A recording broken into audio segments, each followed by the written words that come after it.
Welcome to this week's edition of Flashback Friday, your opportunity to get some good review by listening to episodes from the past that Jason has handpicked to help you today in the present and propel you into the future. Enjoy. Welcome to the Holistic Survival Show with Jason Hartman.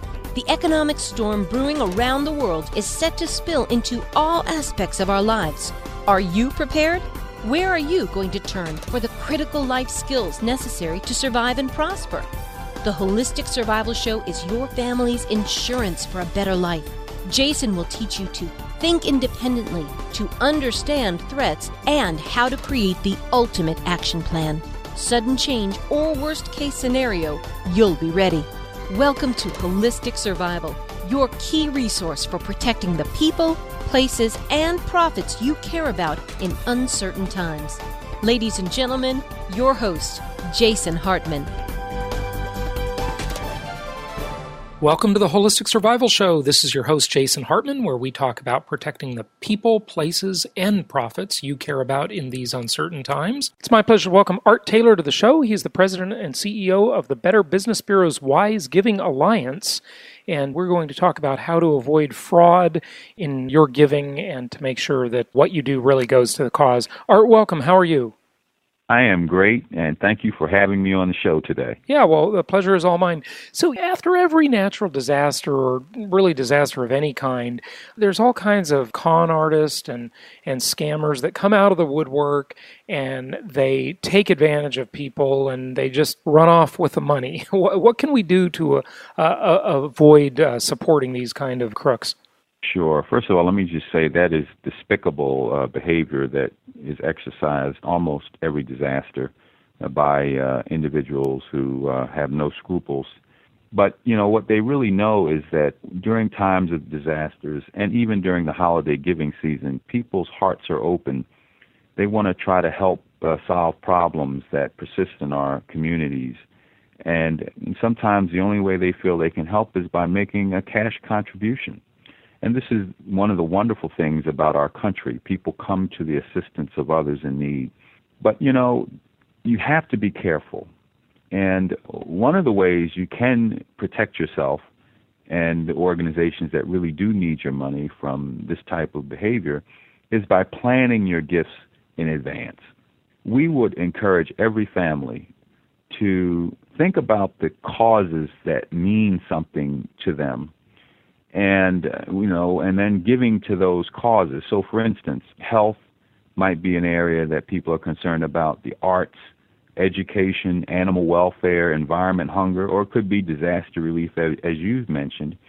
And then go to a website like ours and find charities that are doing work in those areas. And our website's give.org, where we have actually vetted charities in relation to 20 stringent standards.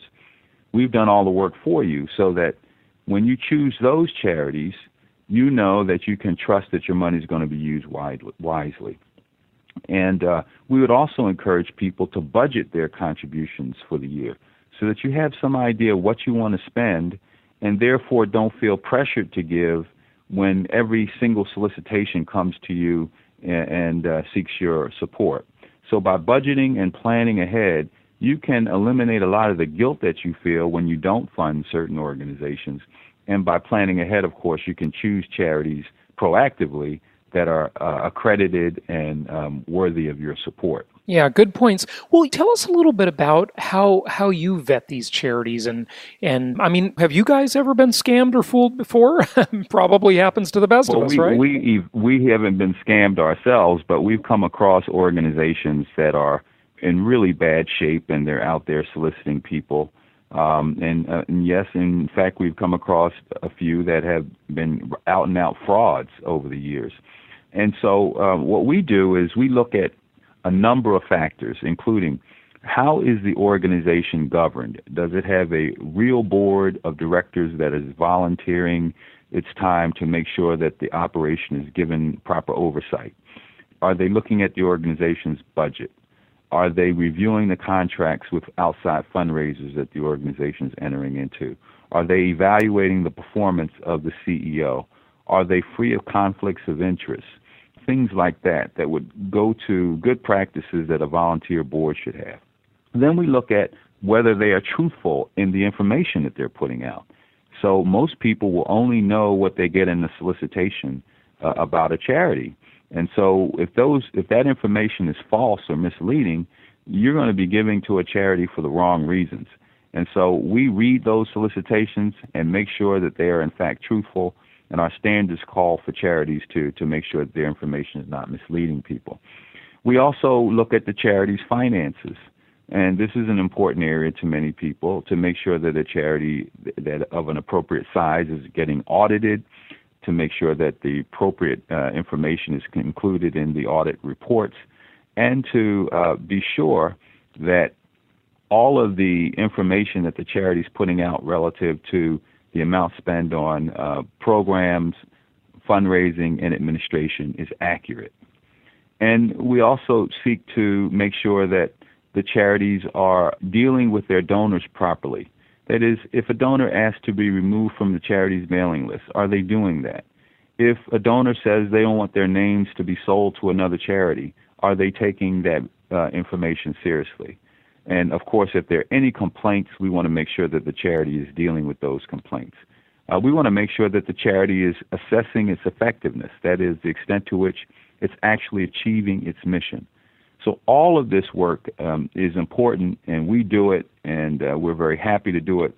People come to our website, get this information free of charge, and the reports that we have on our site are very easy to read and interpret. And you can get a quick scan of our opinion about a charity very quickly when you pull it up on our website. Tell us about some of the scams that happened in the wake of the Philippines disaster. Well, I guess not happened, are happening, probably, I should say. Some of the things you need to be concerned about is when you see organizations that spring up overnight saying that they want to deal with the problems in the Philippines or anywhere else, you need to be concerned because, frankly, how can a newly created organization that sprung up overnight deal with such a disaster? I mean, sometimes it's just a matter of us keeping our mother wits about us, you know. Other things we see is that sometimes charities are just raising money to support a disaster, but don't really tell us exactly how they're going to deliver support. And, you know, in a disaster, there's the immediate phase, which is usually rescue and recovery, and then there's a phase that goes into rebuilding. What phase are you involved in, and how specifically are you delivering support? People need to know this before they give their money.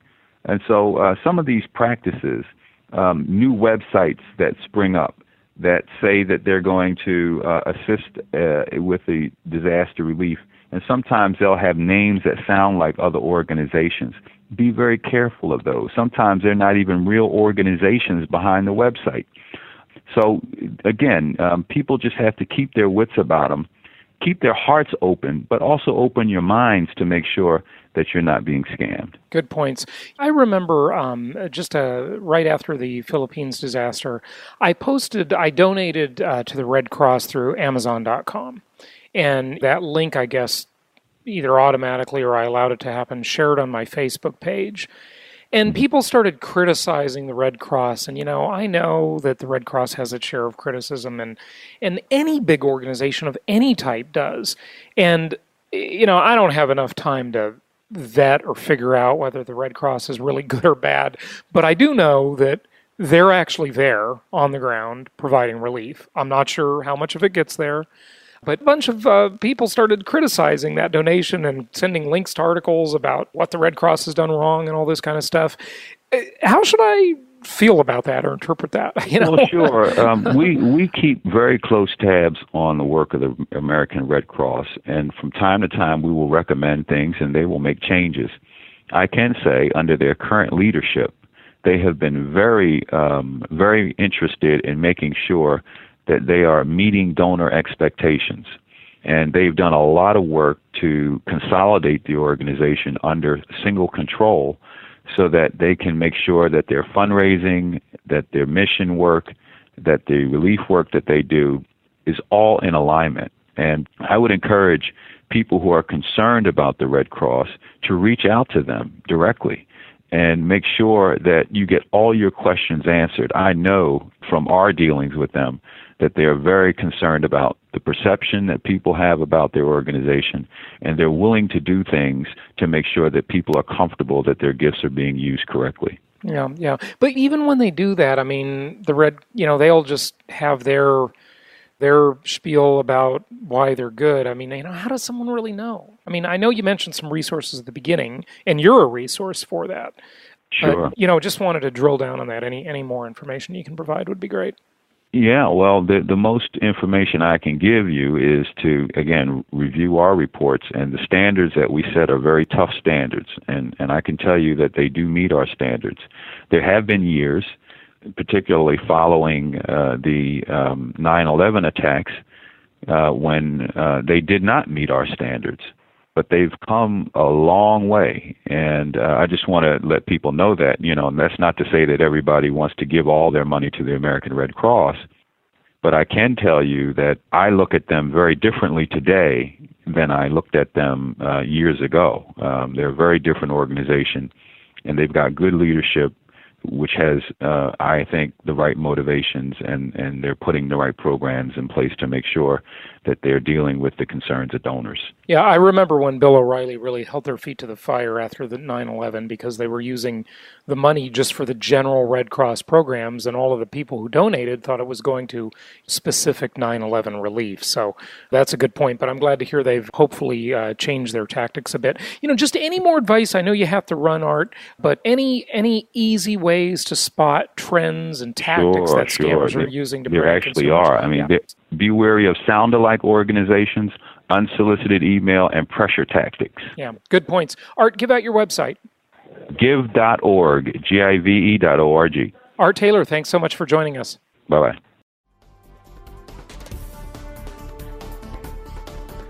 Thank you for joining us today for the Holistic Survival Show, protecting the people, places, and profits you care about in uncertain times.